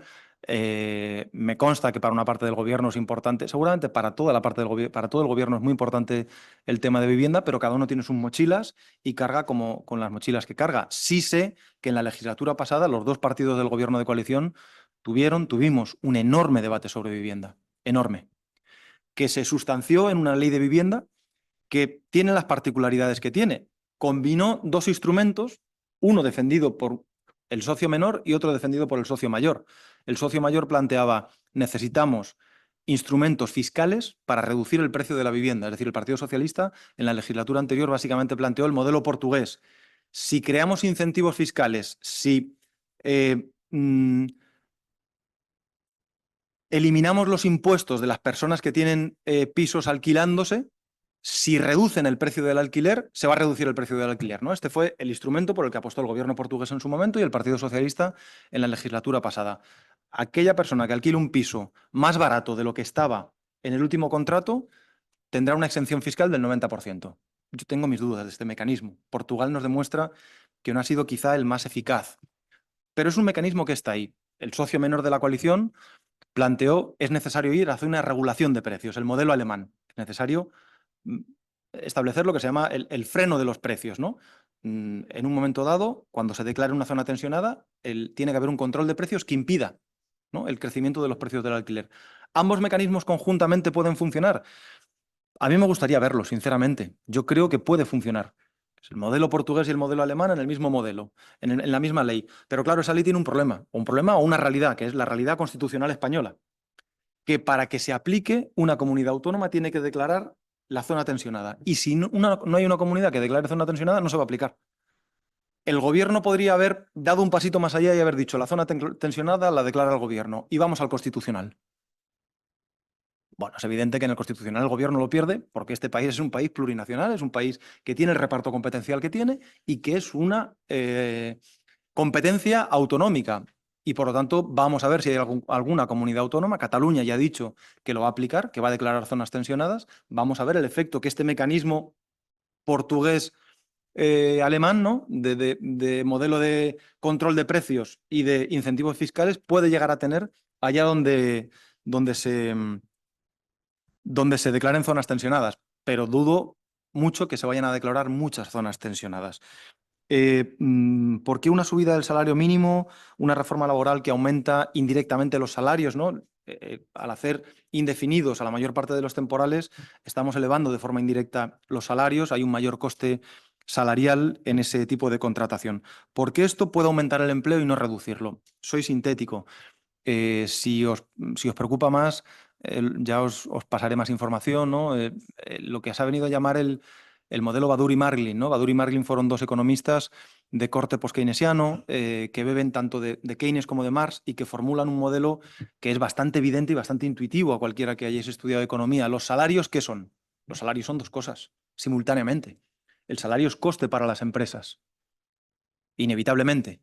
Y por lo tanto una subida de coste para las empresas puede transformarse, ¿no?, en un profit squeeze, ¿no? Puede reducir los beneficios empresariales y por lo tanto a la Marx terminar reduciendo, o a la economía neoclásica, que en este sentido razonan de forma muy similar y con razón, puede terminar presionando a la baja sobre la inversión empresarial y por lo tanto cortocircuitar la inversión.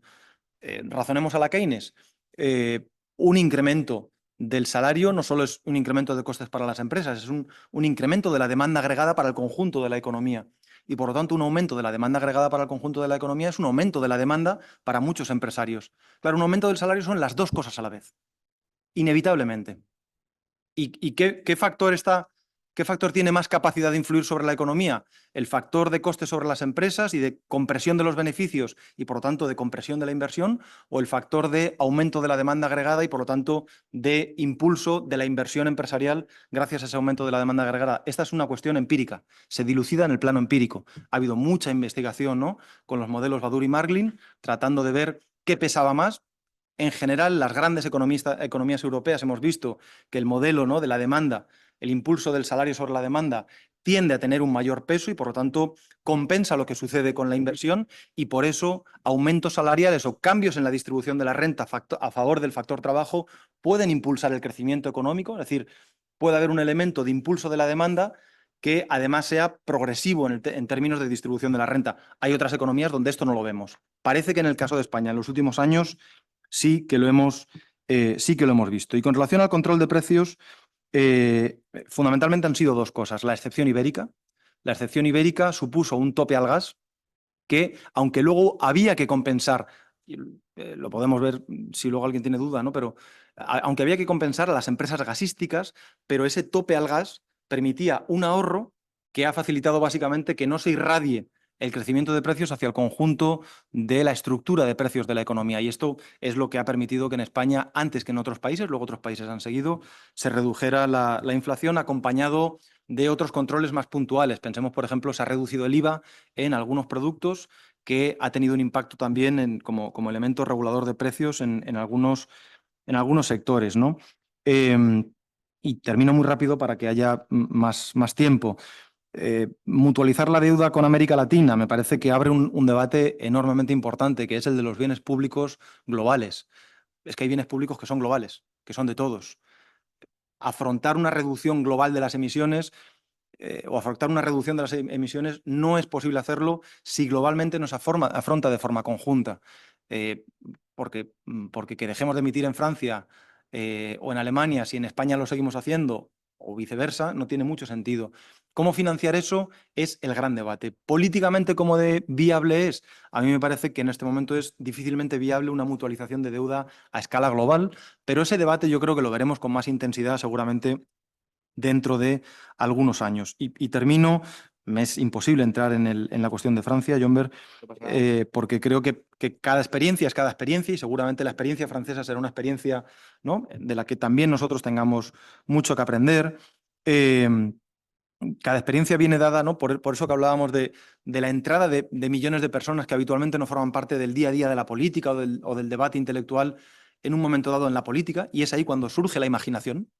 Yo creo que la imaginación surge cuando millones de personas que no están seguramente en el día a día de los debates políticos, de la organización, de las asociaciones, dan un paso adelante en esos momentos de historia condensada y entran a formar parte de la política y de los debates. Y es ahí cuando surgen cosas nuevas.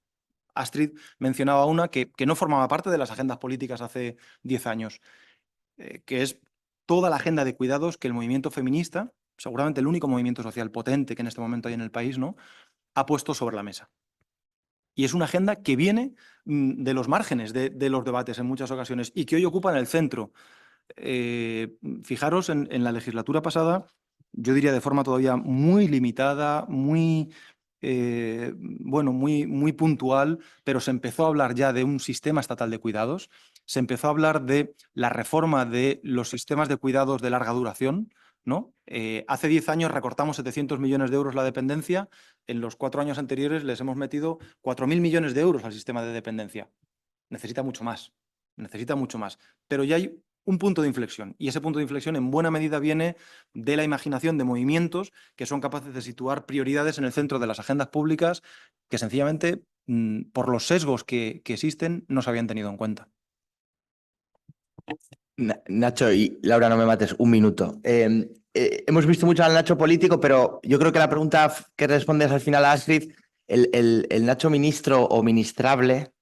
Ese no existe. Tú como viceministro de Derechos Sociales, en este plano, o sea, ¿puedes en un minuto decir qué intentasteis hacer en términos de domiciliación, si no me equivoco, de domiciliación de los cuidados, no, lo del banco no, ¿no? Domiciliación de los cuidados.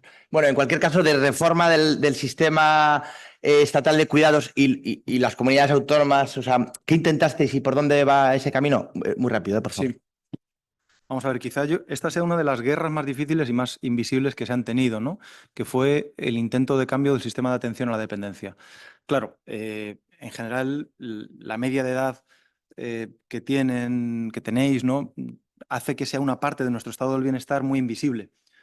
Todavía, el sistema de atención a la dependencia, ese sistema que cuida o que provee de cuidados de larga duración a las personas que lo necesitan, es un sistema o una pata de nuestro estado del bienestar frágil, que no es comparable con el sistema educativo, con el sistema sanitario, y que requiere todavía de mucho trabajo. Es un sistema fuertemente privatizado, donde los servicios lo prestan fundamentalmente entidades privadas bajo concierto, pero durante la legislatura anterior se le intentó dar un doble empujón. El primer empujón fue financiero, básicamente, ¿no? Veníamos de un recorte de 800 millones de euros, se le metieron 4.000 millones de euros. Para que os hagáis una idea, las comunidades autónomas en el año 2020 cubrían el 85% del coste del sistema de atención a la dependencia. Al finalizar la legislatura, ese 85% se redujo en 15 puntos, pasó al 70%. El 30% lo cubría el Estado central, el 70% las comunidades autónomas. Es decir, todavía queda mucho camino para que el Estado central siga financiando un sistema que es responsabilidad en última instancia, por mucho que las comunidades tengan la responsabilidad formal, en última instancia es responsabilidad del conjunto del Estado. Pero yo diría que el empujón mayor no es solo financiero, sino que es de cambio de modelo. Nuestro sistema de atención a la dependencia provee de atención a 1.200.000 personas. 1.200.000 personas mayores. Digo provee de atención y parece en muchos casos que se les está dando una atención plena. Y en ocasiones estábamos hablando de una ayuda de 40 euros al mes. Hay de todo. Hay personas que están en una residencia y ven cubiertas sus necesidades casi íntegramente, y el coste depende de la comunidad autónoma, que hay una gran diferencia entre unas comunidades autónomas y otras, y hay personas que tienen una ayuda de 100, 150, 200 euros al mes para contratar a alguien y pagar lo que puedan de apoyo a esa persona. Pero en todo caso se intentó ir hacia un modelo que lleva implantado ya 25 o 30 años en los países nórdicos, que es un modelo en donde desinstitucionalicemos en parte esos cuidados. Nuestro modelo es muy asistencial. Quiere decir que hay miles de personas viviendo en centros residenciales. Cuando pasas encuestas a las personas mayores que viven en centros residenciales o que no viven, el 80 y tantos, el 90% te dicen que querrían vivir en su domicilio y en su barrio. Pero para poder hacer eso necesitan apoyos. Todos vamos a necesitar esos apoyos.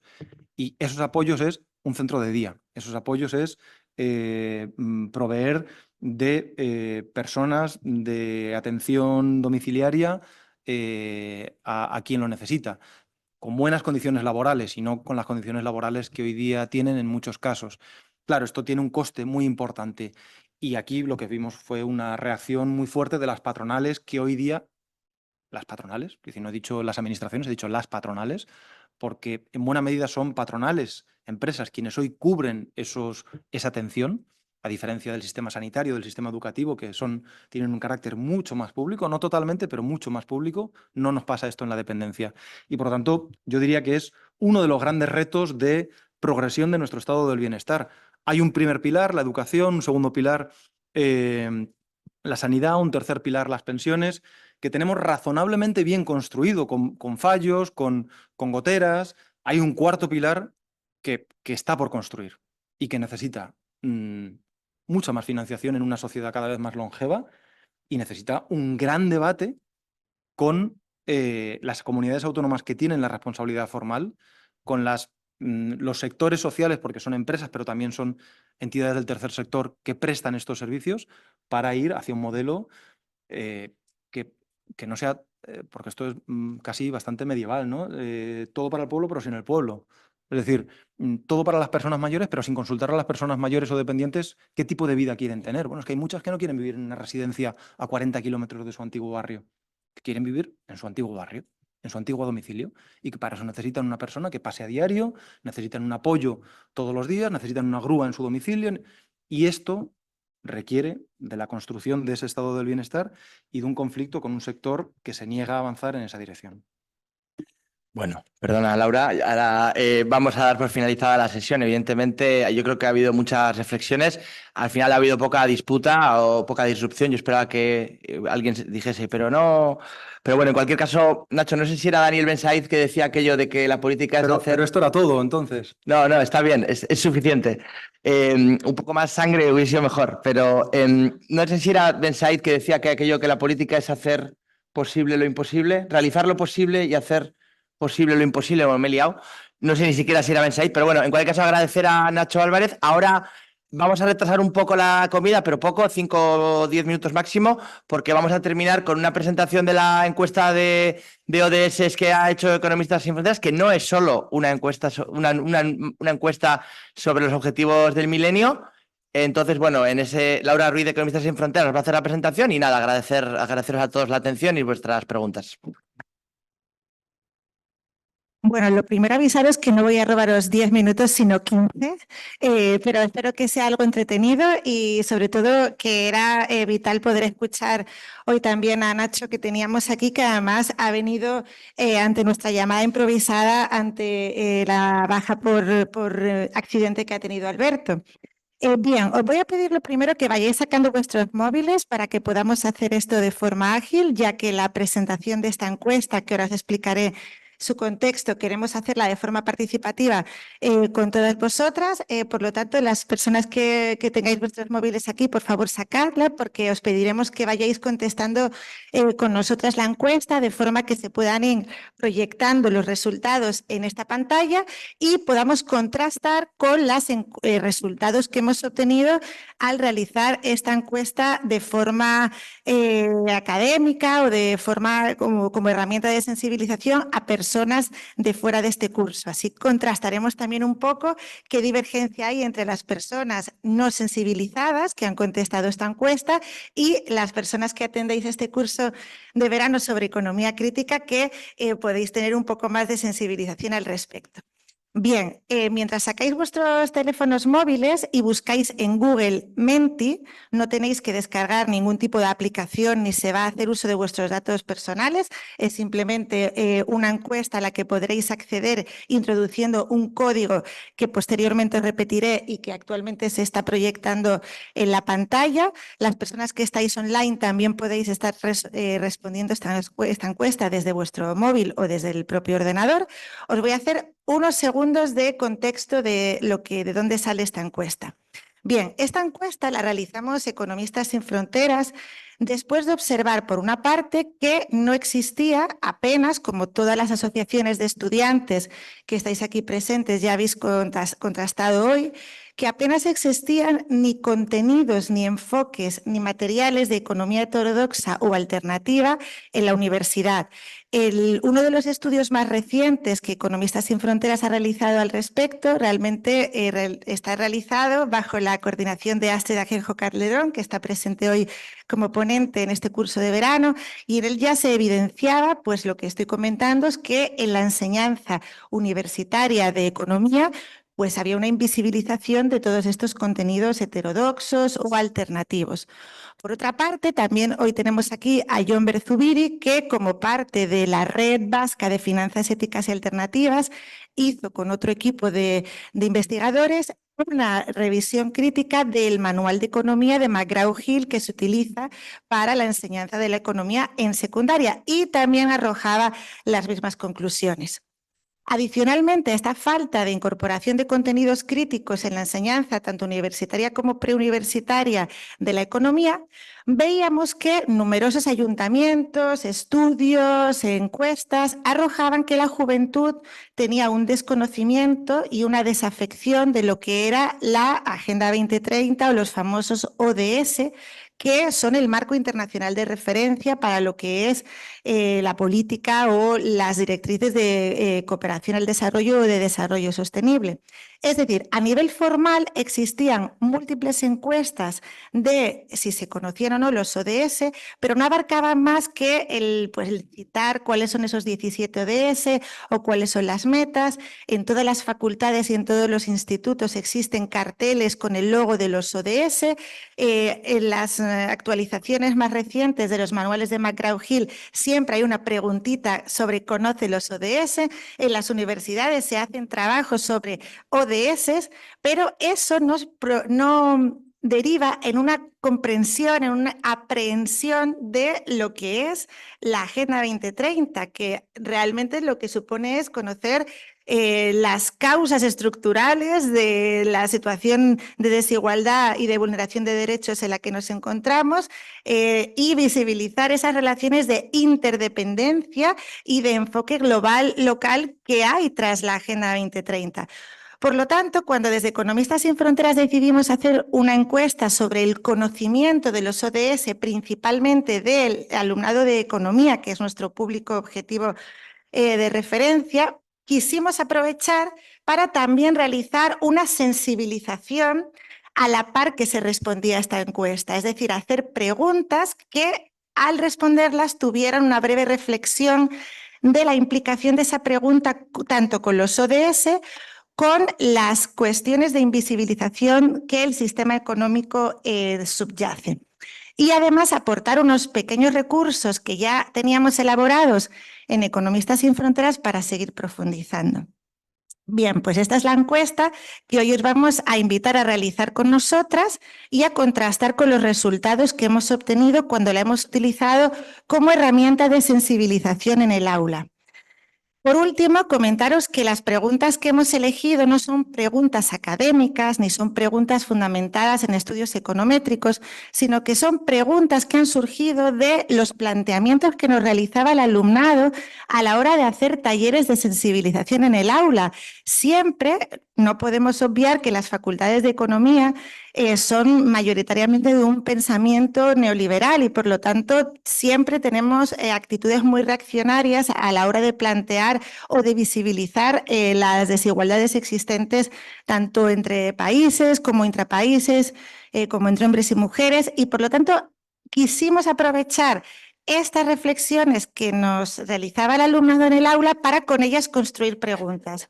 Y fueron además contrastadas y completadas con el equipo de voluntariado de Economistas sin Fronteras a raíz de su propia experiencia de reflexión dentro del colectivo y también de los talleres o de los artículos o de los debates internos que hayamos podido tener dentro de la organización, ¿vale? Lo digo porque las preguntas veréis que no son de contenido académico ni realmente que sean muy sesudas, por decirlo, sino cosas muy básicas, de comprensión básica de cómo funciona el mundo que veíamos que en el aula realmente eran como los contrastes que recibíamos, ¿de acuerdo? Bien, bueno, pues sin más, vamos a pasar a realizar la encuesta, no solo otra encuesta sobre ODS. Comentaros que tendremos solo 15 segundos para responder cada pregunta, por lo tanto no se trata de que reflexionéis profundamente, sino de que le dediquéis el mismo tiempo que cualquier persona joven le dedica a responderla sin mucha más reflexión. Es completamente anónima, eso por supuesto. Y creo que esto es todo lo que tenía que decir. Como solo va a haber 15 segundos para responder la pregunta en vuestros móviles, una vez que comience a darle paso a esta aplicación, que espero que no me genere ningún problema y si no estará Mayalen aquí que me lo resolverá, voy a empezar a leeros yo la pregunta para que cuando la ponga ya la hayáis por lo menos escuchado una vez, ¿de acuerdo? Bueno, ¿estamos todas preparadas? ¿Sí? Comenzamos. Bueno, termino, perdón. Como no voy a tener tiempo para luego haceros preguntas de qué os ha parecido, etcétera, por supuesto, este es nuestro planteamiento desde Economistas sin Fronteras y las personas voluntarias que lo componemos de lo que podrían ser las preguntas y respuesta que dar. Os agradecemos que, por una parte, nos hagáis llegar, si estáis de acuerdo o no de acuerdo, cómo podríamos enriquecer esta encuesta y, por supuesto, invitaros a que la utilicéis entre vuestros círculos, en vuestras asociaciones, con vuestros compañeros y compañeras y en el aula, ¿vale? Porque está disponible en nuestra página web con un código QR de acceso. Bueno, La primera pregunta, entonces, y ahora sí ya comenzamos sin más dilación, sería: a mayor crecimiento económico, A, las personas ricas serán más ricas, B, habrá menos personas pobres, C, la renta disponible para cada persona aumentará. Y ahora ya tendréis que responderlo. ¡Ah! Venga, entonces vuestro nombre rápido.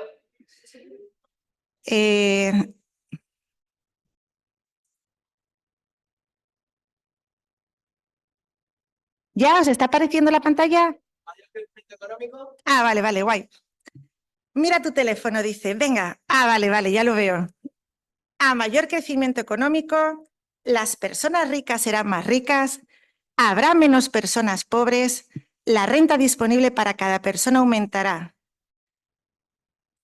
Bien, de acuerdo. Observamos, y esto no me saca los porcentajes y mi cabeza no me da para calcularlos yo, pero observamos que 43 personas de las, o sea, el 43%, ya lo calculo automáticamente, el 43% de las 19 personas participantes, 20, muy pocas me parecen, porque aquí... Ah, vale, pensaba que había... Vale, bien. Bueno, pues vemos que la mayoría de personas participantes habéis respondido que las personas ricas serán más ricas. Bien, ¿pensáis lo mismo entonces que la mayor parte de personas que respondieron a la encuesta, que con un 67% de respuestas opinaban lo mismo, que a mayor crecimiento económico las personas ricas serán más ricas? Llama la atención que un 28% de personas todavía se creen que con un incremento del Producto Interior Bruto la tarta se va a repartir de forma similar entre todas las personas, que es a lo que nos lleva la magnitud del Producto Interior Bruto per cápita. Y como bien sabemos, que exista 2 pollos en la economía no significa que haya un pollo para cada persona, sino que 2 personas, o sea, una persona puede estar acaparando 2 pollos. Y de ahí el mito del Producto Interior Bruto como indicador de desarrollo y de bienestar. Esa es la reflexión a la que queríamos hacer llegar y, por supuesto, todo lo que tiene que ver de interrelación con los Objetivos de Desarrollo Sostenible, porque aunque la pobreza, que es el ODS 1, se ha reducido drásticamente, las desigualdades siguen aumentando con todo lo que esto implica para la consecución del resto de ODS. Bien, pasamos a la siguiente pregunta. Voy a ver si lo hago bien. De acuerdo. Os la leo yo primero. ¿Cuál de las siguientes tareas es un trabajo? A, cuidar un bebé en una escuela infantil. B, cuidar a tu propio bebé. C, las dos. ¡Ay!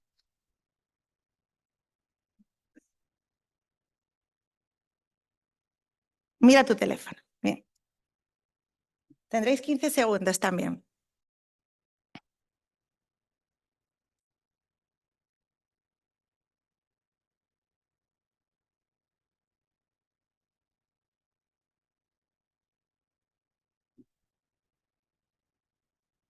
Bien, de acuerdo. La mayor parte de las personas habéis respondido que las dos tareas son un trabajo, efectivamente, igual que el 89% de las personas que respondieron la encuesta, lo que nos lleva a que intuitivamente cuando a la gente le hablas de economía feminista, planteándoles algo muy tangible, intuitivamente sabemos que los cuidados son necesarios y que si planteamos de forma, a través de ejemplos, la diferencia que la economía feminista plantea entre trabajo y empleo, pues se puede comprender. Y esta pregunta además nos permite introducir toda la reflexión que tiene que ver con si computáramos en el Producto Interior Bruto el tiempo dedicado a tareas domésticas, a lo que supondría contratarlas a terceras personas, según un estudio de la Agencia Vasca de Estadística, esto equivaldría al 30% del Producto Interior Bruto. Por lo tanto, el trabajo va mucho más allá del empleo remunerado y además, nos coincidió esta encuesta con el Premio Nobel de Economía otorgado a Claudia Goldin, que mostraba efectivamente cómo una de las causas de la desigualdad salarial entre hombres y mujeres era precisamente el tiempo dedicado a los cuidados dentro del hogar. Y esto, como no, está totalmente relacionado con todos los ODS, no solo el de equidad de género, sino el ODS 8 sobre trabajo productivo y empleo decente. Bien, Pasamos entonces a la tercera pregunta. ¿Sí? Ahora lo he hecho bien. ¿Qué crees que es más valioso? A, un vaso de agua. B, una camiseta. C, un diamante. Ahí va la pregunta para que la realicéis en 15 segundos. ¿Qué crees que es más valioso? A, un vaso de agua. B, una camiseta. C, un diamante. ¿Qué crees? ¿Qué crees, personal?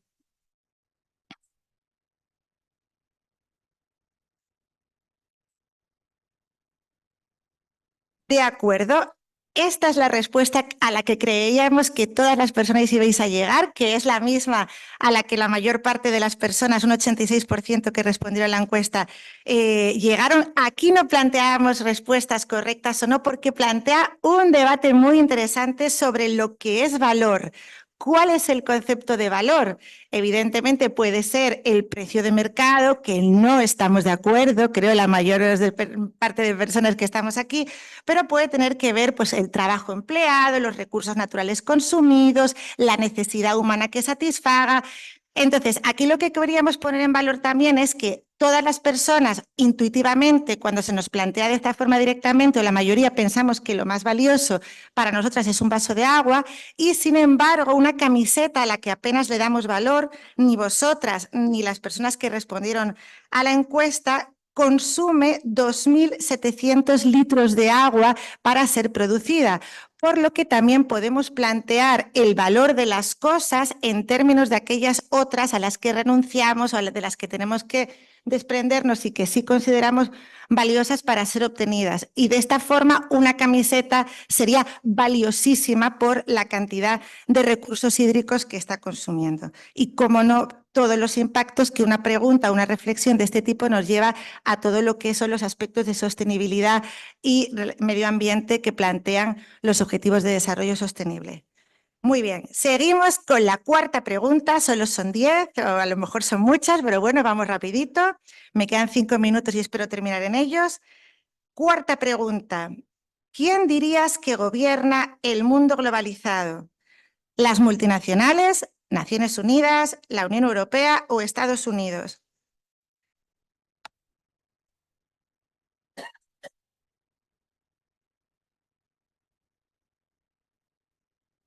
¿Quién dirías que gobierna el mundo globalizado? Multinacionales, Naciones Unidas, Unión Europea, Estados Unidos.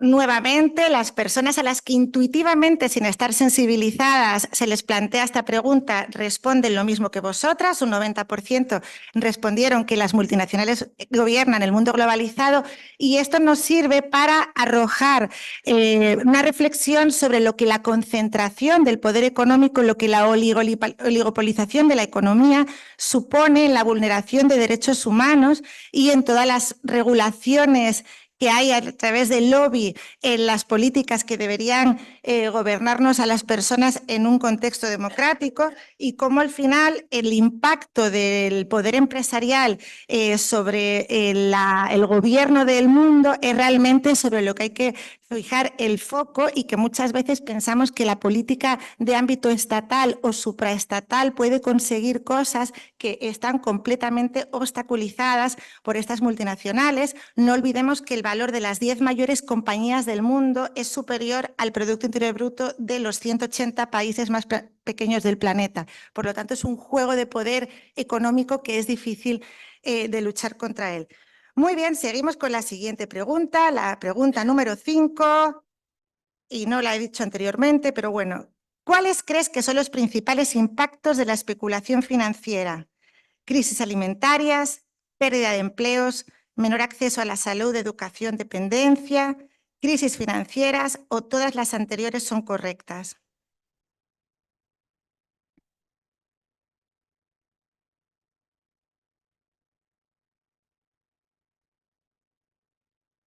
Muy bien, de acuerdo. Nuevamente, cuando se os pregunta, respondéis lo mismo, personas sensibilizadas de esta sala con las personas no sensibilizadas.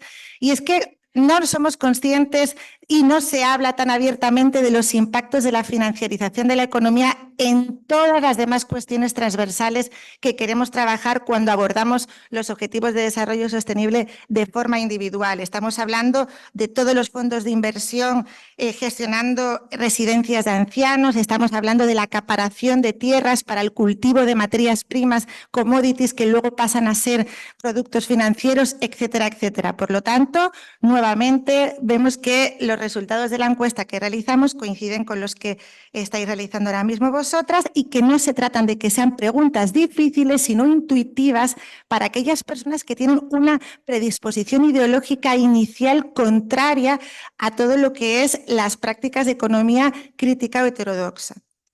Bien, cuestión 6, voy a leerla brevemente antes de pasar a ella para que luego, bueno, directamente la paso y así vamos más rápido.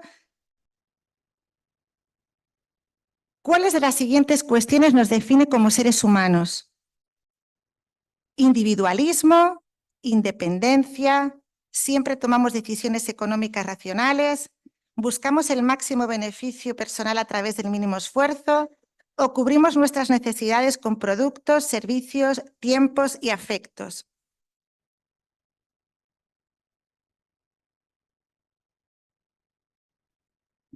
Bien, la mayor parte de vosotras habéis respondido que que cubrimos, nuestras necesidades con productos, tiempos, servicios y afectos. No hay la misma correlación con las respuestas que las personas participantes en la encuesta no sensibilizadas realizaron, ya que los postulados de la economía neoclásica que nos enseñan a fuego en las aulas nos vienen a enseñar que somos seres racionales, individualistas, el homo economicus totalmente independiente, siempre al servicio de las necesidades de su empresa, que además somos egoístas, cuando la realidad no solo intuitiva y biológica y psicológica y social, sino galardonada por diversos premios Nobel de la economía conductual, es que las personas somos mucho más que eso y necesitamos pues múltiples recursos, tanto tangibles como intangibles, para satisfacer nuestras necesidades. Y con esta pregunta pretendíamos desmontar pues eso, los postulados de ese homo economicus, que es la base epistemológica de la enseñanza de la economía, íntimamente relacionada al ODS 4, educación de calidad. Vale, séptima pregunta. ¿Quiénes crees que evaden más impuestos en el Estado español? ¿El crimen organizado, la economía sumergida o las grandes empresas y fortunas?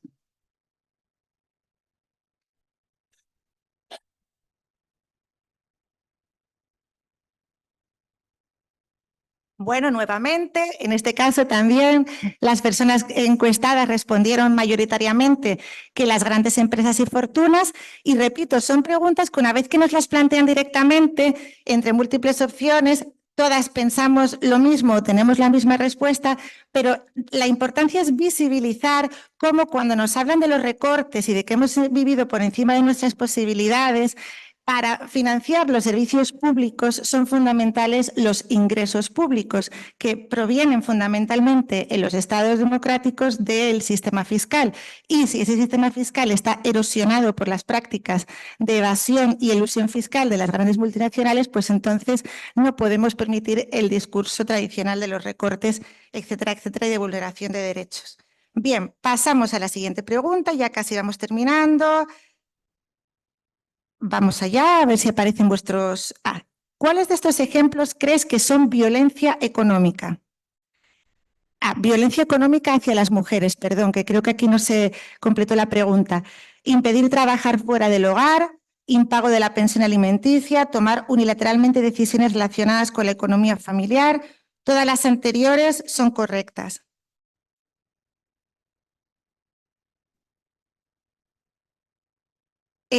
De acuerdo, habéis respondido lo mismo que las personas no sensibilizadas preguntadas al respecto, y con esta pregunta queríamos hacer referencia también a todas las implicaciones que no son tan dramáticas ni tan visibles como la violencia física o la violencia psicológica, que por supuesto son extremadamente graves, pero que también existen múltiples herramientas de violencia hacia las mujeres, entre ellas la violencia económica que se da dentro del hogar y que por eso los hogares no solo son consumidores, como nos hace creer el flujo circular de la renta que tradicionalmente nos enseñan el primer día de la enseñanza de economía, sino también lugares de perpetuación de roles y de estructuras heteropatriarcales. Bien, pasamos a la 9ª pregunta o 10ª, ya voy acabando. Yomber, os he consumido yo al final el tiempo completo, la media hora. ¿Cuál crees tú que es la principal solución ante el cambio climático? Promover una transición energética para mantener nuestro nivel de consumo, transformar los sistemas de producción y consumo o promover una reducción del consumo individual de energía.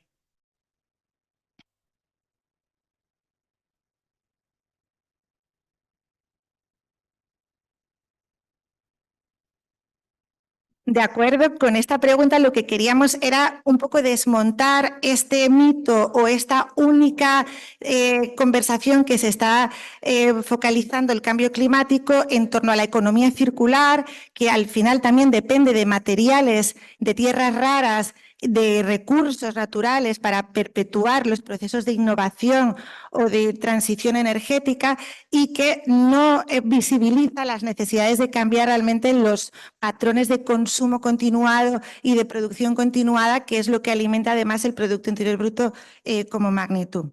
Y por último, la cuestión 10, y ya nos vamos a comer. ¿Cómo crees que podemos influir nosotras en el sistema económico? A través de nuestro consumo en el mercado, a través de nuestra cuenta bancaria, movilizándonos socialmente. Todas las anteriores son correctas.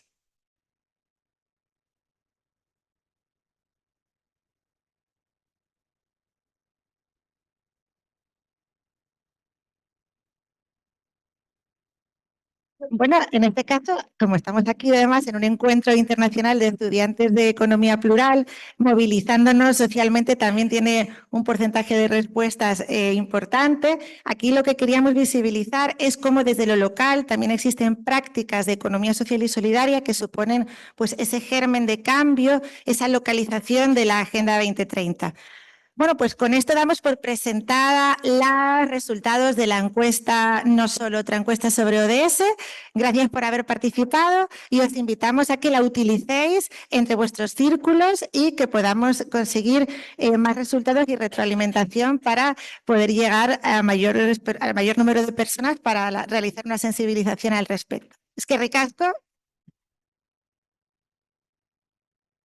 Vale. Apuntes logísticos, logística, y si me falta algo, Mayale me corrige.